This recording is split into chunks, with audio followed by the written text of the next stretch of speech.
ओम नमो भगवते वासुदेवाय नमः। आपका हमारे YouTube चैनल पर बहुत बहुत स्वागत है। आज की कथा में हम विशेष रूप से यमराजुन के उद्धार की कथा का श्रवण करेंगे। सूत जी कहते हैं, 9वें अध्याय में बंधन लीला है, 10वें अध्याय में मोक्ष लीला यमलार्जुन मोक्ष कथा है। लाला मूसल को खींचता हुआ उन दो यमलार्जुन वृक्षों के बीच आगे बढ़ा। मूसल दो वृक्षों के बीच में टेढ़ा हो गया। लाला ने डोर को इतने जोर से खींचा कि मूसल ने उन दोनों वृक्षों को उखाड़कर गिरा दिया। यमलार्जुन वृक्ष गिरते ही दो तेजस्वी पुरुष प्रकट हो गए। वे पुरुष पुनर्जन्मों में राजा कुबेर के पुत्र थे। नल कुबेर और मणिग्रीव इन दो लक्ष्मी नंदन यक्षों को नारद जी के शाप के कारण वृक्षों का अवतार लेना पड़ा था। परीक्षित ने पूछा, नारद जी ने उनको शाप क्यों दिया था? सुखदेव जी वर्णन करने लगे, राजन सुनिए, नारद जी ने क्रोधवश नहीं, कृपा पूर्वक उन्हें श्राप दिया था। नल कुबेर और मणिग्रीव कुबेर के पुत्र थे। पिता की अपार संपत्ति उन्हें मिल गई। संपत्ति का अतिरेक अच्छा नहीं है। संपत्ति का अतिरेक जुआ, व्याभिचार, मांस, मदिरा आदि दुर्गुणों का जन्मदाता है। संपत्ति की अतिशयता और सन्मति प्राय साथ साथ नया नहीं सकते। संपत्ति का अतिरेक होने पर लोग तामस आहार, मदिरा पान, व्याभिचार आदि दुर्गुणों में फंस जाते हैं और सद्वर्तन का उच्छेद सा हो जाता है। पति पत्नी का संबंध केवल काम सुख के लिए नहीं, धर्म आचरण के लिए है। सुशीला पत्नी अपने पति को पापाचार करने से रोकती है। ये दोनों कुबेर पुत्र धन के मद में सुध-बुध खो बैठे थे। मदिरा पान करके गंगा किनारे आए और गंगा के पवित्र जल में युवती स्त्रियों के साथ नग्नावस्था में जल क्रीड़ा करने लगे। बिलासी तो तीर्थ की मर्यादा का पालन भी नहीं करता है। महाप्रभु ने बड़े दुख से कहा है, जब से बिलासी लोग तीर्थ में बसने लगे हैं, तब से देवगढ़ तीर्थ में से विदा हो गए हैं। अब देवऋषि नारद वहीं से जा रहे थे तो उनको ऐसा दृश्य देखकर दुख हुआ। नारद जी को देखकर भी उन्होंने अपने शरीर को नहीं ढका। क्या नारद जी ने सोचा, इतना सुंदर शरीर मिला है, फिर भी ये उसका दुरुपयोग ही कर रहे हैं। यह शरीर भगवान का है, भगवान ही की सेवा करने के लिए जीव को दिया गया है। नारद जी कहते हैं, इस शरीर की अंत में क्या दशा होगी? या तो इसे पशु पक्षी खा जाएंगे या फिर खाक का ढेर बन जाएगा। संपत्ति के मद में लोग अपने शरीर को अजरामर मानने लगते हैं और अन्य लोगों तथा प्राणियों को सताने लगते हैं। यह शरीर है किसका? इस पर किसका अधिकार है? क्या यह माता का है, क्या पिता का है? क्या यह शरीर अपना है? पिता कहते हैं, मेरे वीर्य से उत्पन्न होने के कारण यह शरीर मेरा है। माता कहती है, यह मेरे गर्भ से जन्मा है, अतः मेरा है। पत्नी कहती है, इस शरीर को अपना बनाने के लिए तो मैं अपने माता पिता को छोड़कर यहाँ आई हूँ।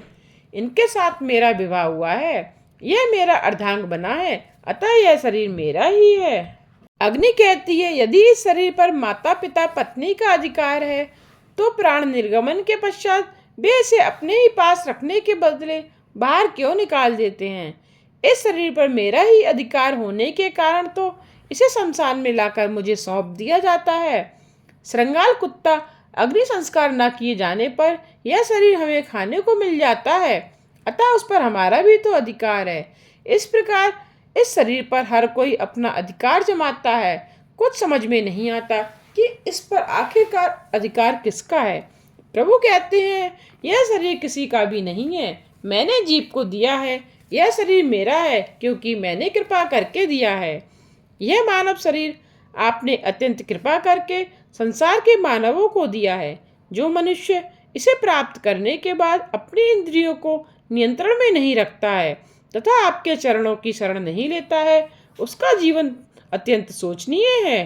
वह स्वयं अपने आप को धोखा दे रहा है। यह शरीर सांसारिक सुखोपभोग के लिए नहीं दिया गया है। 100 रुपए का नोट यदि फट भी गया और तेल के दाग वाला हो गया हो, किंतु उसका नंबर ठीक हो तो उसे कोई फेंकता नहीं है। इसी प्रकार यह शरीर मैला होने पर भी उसका नंबर तो ठीक ही रहता है। इसी शरीर से तो भगवान का जाप किया जाता है। भगवान के जाप का आनंद मात्र मनुष्य ही को तो मिल सकता है। कुत्ता बिल्ली भजन नहीं कर सकते। पशुओं को अपने ही शरीर का, अपने ही स्वरूप का जो भान नहीं है, तो भगवान के स्वरूप की जानकारी वे कैसे पा सकते हैं? केवल मनुष्य ही भगवान को जान सकता है।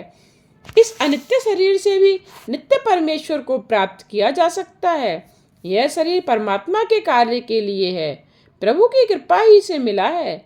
मदान्ध लोग इस बात को या तो जानते ही नहीं या भूल जाते हैं। उन कुबेर पुत्रों की हीन दशा देखकर नारद जी को दया आ गई। उनको सन्मार्ग पर ले जाने के लिए उन्होंने शाप दे दिया। इस शरीर का उपयोग मात्र भोग विलास के लिए करने वाला व्यक्ति अगले जन्म में वृक्ष बनता है। भोग ऐसे तो ना किया जाए कि शरीर रोगी हो जाए। भोग इंद्रियों को रोगी बनाने के लिए नहीं, उनको प्रसन्न करने के लिए है। समय और संपत्ति का उपयोग मात्र भोग विलास में करने वाला व्यक्ति अगले अवतार में वृक्ष बनता है। पापी को वृक्ष का जन्म मिलता है। वृक्ष जड़ नहीं है, यह तो पाप योनि है। वृक्ष को 6 ऋतुओं की भांति भांति के प्रहार सहने पड़ते हैं। नारद जी ने शाप दिया। ये दोनों यक्ष संपत्ति के कारण मदान्ध स्त्री भोगी विलासी हो गए हैं, सो स्थावरपन प्राप्त करने योग्य हुए हैं। तो ऐसे भोगियों को वृक्ष का जन्म मिले। शाप सुनकर ही नल, कुबेर और मणिग्रीव पछताने लगे। वे नारद जी की शरण में आए। क्षमा करो मुनिवर, क्षमा करो। नारद जी ने कृपा करके उन दोनों को गोकुल में वृक्षावतार दिया। नंद बाबा के आंगन में तुम दोनों का जन्म होगा और कन्हैया का चरण स्पर्श तुम्हारा उद्धार करेगा। यह शाप था या आशीर्वाद? उद्धव जैसे साधुजन तो वृंदावन में वृक्ष के रूप में जन्म लेना चाहते हैं। विषय भोग में रमण करने वाले को अगले जन्म में वृक्ष का अवतार लेना पड़ता है। नारद जी ने शाप तो दिया, किंतु संतों का क्रोध, संतों का शाप भी हमेशा आशीर्वाद सा होता है।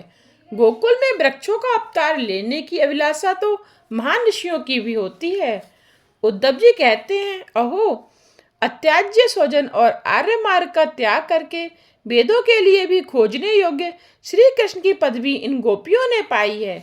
ऐसी गोपियों की चरण रज से लाभान्वित वृक्ष राशि, लता, औषधि आदि किसी भी रूप में वृंदावन में मेरा जन्म हो, ऐसी मेरी प्रार्थना है।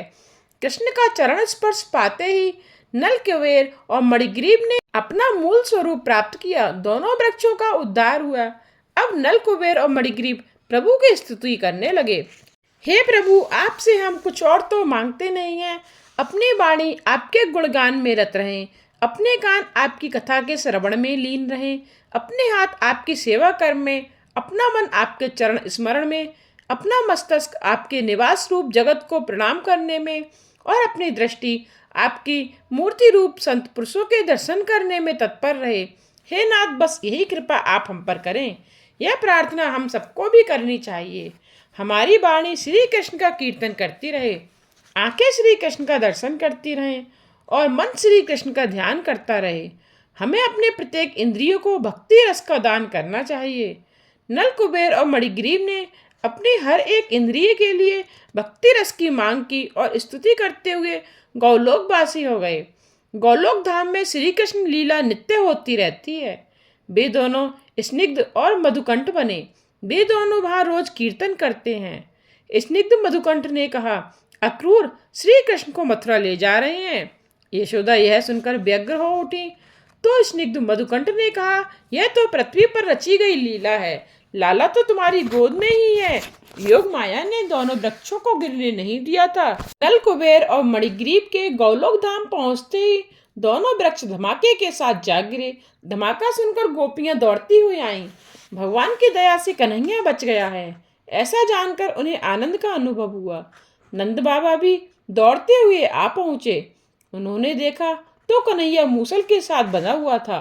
किसने बांधा है, कोई उसे छोड़ता क्यों नहीं है। उन्होंने लाला को बंधन मुक्त किया। नंद बाबा कहने लगे, बेटे तुझे तेरी माँ ने बांधा था ना, देख तो मैंने तुझे छोड़ दिया, तू किसका बेटा है। लाला कहने लगा, आज तक मैं अपनी माता का बेटा था, अब मैं आज से तुम्हारा बेटा हूँ। नंद बाबा की इच्छा थी कन्हैया एक बार कह दे कि वह उनका बेटा है। आज उनकी इच्छा पूरी हुई। नंद बाबा यशोदा को डांटने लगे, लाला को तूने बांधा ही क्यों, तुझे दया भी नहीं आई। यशोदा ने सोचा कि आज सभी उस पर गुस्सा करते रहेंगे, मेरी तो वैसे कोई इच्छा नहीं थी उसे बांधने की, किंतु इस चोरी करने की आदत हो गई थी। ऐसी बुरी आदत को छुड़ाने के लिए ही मैंने उसे बांधा था। मैंने उसे स्नेह बस ही तो बांधा था। यशोदा बेटे को अपने पास बुलाने लगी तो उसने आने से इनकार कर दिया। मैं तेरा नहीं, नंद बाबा का बेटा हूँ। यशोदा विचार करने लगी। गोपियों और बालकों ने रो रो कर मना किया था, फिर भी मैंने निष्ठुर होकर पुत्र को बांध दिया। कन्हैया रूठ गया है। वह रोने लगी कि बेटा कब मेरी गोद में आएगा। लाला ने देखा कि माता रो रही हैं। वैष्णव का रोना भगवान से देखा नहीं जाता। श्री कृष्ण सा प्रेम और कोई नहीं कर सकता। श्री कृष्ण के लिए जो एकांत रोदन करता है उसे भी आप मिलते हैं। माता का रोना लाला से देखा नहीं गया। वह दौड़ता हुआ माता की गोद में आया और पीताम्बर से माता के आंसू पोंछने लगा। मेरा बेटा कितना सयाना है। मैंने तुझे बांधकर अच्छा नहीं किया था। तू अपने मन में यह बात न रखना। बेटे, इस प्रसंग को तू मन से भुला देना। कन्हैया कहने लगे, माता, मैं सब कुछ भूल जाऊंगा, किंतु तेरा प्यार नहीं भूलूंगा। मैं कुछ ही समय में द्वारका नगरी का राजा बनूंगा। वहाँ भी मैं तेरा यह प्यार का बंधन याद रखूंगा।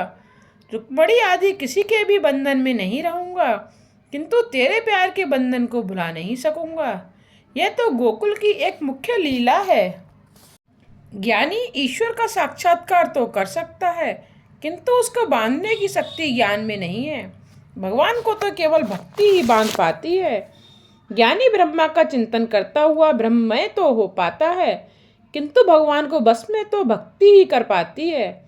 तप और ज्ञान की अपेक्षा भक्ति ही श्रेष्ठ है। परमात्मा जीव मात्र को अपने प्रेम से सरोवर करते हैं, किंतु जीव ऐसा दुष्ट है कि प्रभु के साथ प्रेम ही नहीं करता है। प्रभु के प्रति प्रेम को जगाने के लिए प्रभु के उपकारों का बार बार स्मरण करो। मैं परमात्मा का ऋणी हूँ, उन्हीं की कृपा से ही ये थोड़ा बहुत सुख पा सका हूँ। ऐसा विचार बार बार करोगे तो प्रभु से प्रेम हो सकेगा। प्राप्त स्थिति में संतोष मानोगे तो प्रभु प्रेम का उदय होगा। परमात्मा से कुछ ना मांगो। परमात्मा भी किसी से प्रेम के सिवाय और कुछ नहीं मांगते हैं। जीव, मुझे तो प्रेम दे दो बस। प्रभु से कुछ भी ना मांगो। उनके उपकारों को हमेशा याद रखो। मनुष्य का प्रेम धन संपत्ति, घर गृहस्थी, कुटुंब आदि में विभक्त होता है, अतः परमात्मा प्रसन्न नहीं होते। लोग भगवान को प्रणाम करते समय भगवान का नहीं, अपने वस्त्रों का ही विशेष ध्यान रखते हैं। अरे, वस्त्र बिगड़ जाएंगे तो बाजार से दूसरे पाए जा सकेंगे, किंतु हृदय तो बाजार में मिलता नहीं है। ज्ञानी भक्त प्रेम डोर से प्रेम को बांधते हैं। भगवान केवल प्रेम के ही वश हो पाते हैं, अन्य किसी के भी नहीं। भागवत में हास्य, करुण, श्रृंगार, वीर आदि सभी रस तो हैं ही। इतना ही नहीं, 10वां रस भी लबालब भरा हुआ भक्ति रस। भक्ति रस अन्य सभी रसों में उत्तम है। रामचरित में रामचंद्र जी कहते हैं, मात्र भक्ति ही मुझे आर्द्र कर पाती है। भक्ति को अन्य किसी भी आलम्बन की आवश्यकता नहीं है, वह तो स्वतंत्र ही है। ज्ञान विज्ञान आदि सभी कुछ इस भक्ति के अधीन है। ऐसी है भक्ति की महिमा। ज्ञानी माया के आवरण युक्त ब्रह्मा का दर्शन करते हैं। ज्ञानी को कीर्ति आदि की चाह होती है। निरवृत आवरण रहित ब्रह्मा का साक्षात्कार तो केवल गोपियों ने ही किया है। जब तक जीव निर्दोष नहीं हो पाता तब तक ईश्वर का दर्शन पा नहीं सकता। साधु बनने की नहीं, सरल होने की आवश्यकता है। अंदर के विकारों को दूर करना ही होगा। दोनों वृक्षों का तो उद्धार हुआ, किंतु उस मूसल का उद्धार क्यों न हुआ। श्री कृष्ण दोनों वृक्षों के बीच में से उस पार निकल गए थे, जबकि मूसल तो टेढ़ा होकर इस ओर ही रह गया था। प्रभु ने वृक्षों के अंदर प्रवेश किया, सो उनका उद्धार हो गया। जिसके अंतर्देश में भगवान का प्रवेश होता है उसका उद्धार हो जाता है। यदि वे हमारे अंतर में आएंगे तो हमारा भी उद्धार हो जाएगा। दामोदर लीला द्वारा भगवान जगत से कहते हैं कि जब जीव मुझे बांधता है तब मैं उसको बंधन से छुड़ाता हूँ। सुखदेव जी वर्णन कर रहे हैं, कई बार गोपियाँ यशोदा के घर आकर कन्हैया को अपने घर ले जाने को कहती हैं। कन्हैया, तू मेरे घर आएगा? तो कन्हैया पूछता, तुम्हारे घर तो आऊं, किंतु तुम मुझे क्या दोगी? गोपियाँ पूछती हैं, तुझे क्या चाहिए? तब कन्हैया कहता है, मुझे माखन चाहिए, कितना दोगी? गोपियाँ पूछने लगी, तुझे कितना माखन चाहिए? तब कन्हैया अपनी दोनों बाहें फैलाकर कहते, इतना चाहिए। तब गोपी पूछने लगती, इतना सारा माखन तू कैसे खाएगा? कन्हैया कहने लगे, मैं तो कुछ भी नहीं खाऊंगा, मुझे तो अपने मित्रों में माखन बांटना है, अपने मित्रों को खिलाना है। ईश्वर औरों को देकर प्रसन्न होते हैं, खाने वाले की अपेक्षा औरों को प्रेम से खिलाने वाले को अधिक आनंद मिलता है। मन माखन सा कोमल हो पाए और जीवन मिश्री सा मधुर तो कन्हैया अवश्य आएगा। गोपी ने सोचा, इसे माखन दूंगी तो वह उसे लेकर तुरंत चला जाएगा, उसे कुछ देर रोकना चाहिए। उसने कहा, लाला, माखन मुफ्त में नहीं मिलेगा, तुझे मेरे घर का कुछ ना कुछ काम भी करना होगा। कन्हैया ने पूछा, मुझे कौन सा काम करना होगा? गोपी ने कहा, जा वह पाट ले आ। वैसे वह था तो बड़ा वजनदार, किंतु कन्हैया ने सोचा कि उसे उठा लाऊंगा तो सभी बालकों को माखन खिला सकूंगा। वह पाट वजनदार था, सो हाथ से छूट गया और कन्हैया का पीताम्बर भी खिसक गया।